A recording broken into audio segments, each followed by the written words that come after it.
Hey, what's up, guys? This is Abhinav here. Cognition Labs have launched its new AI model Devin, and they call it the first AI software engineer.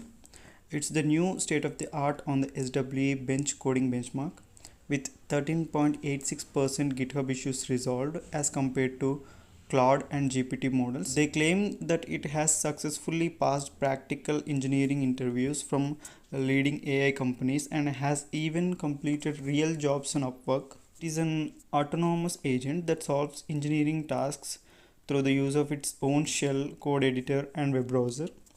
So Devin's capabilities include learning how to use unfamiliar technologies, build and deploy apps end to end, autonomously find and fix bugs in code bases, train and fine tune its own AI models, address bugs and feature requests in open source repositories. It can also contribute to mature production repositories, and of course it can perform real jobs on Upwork.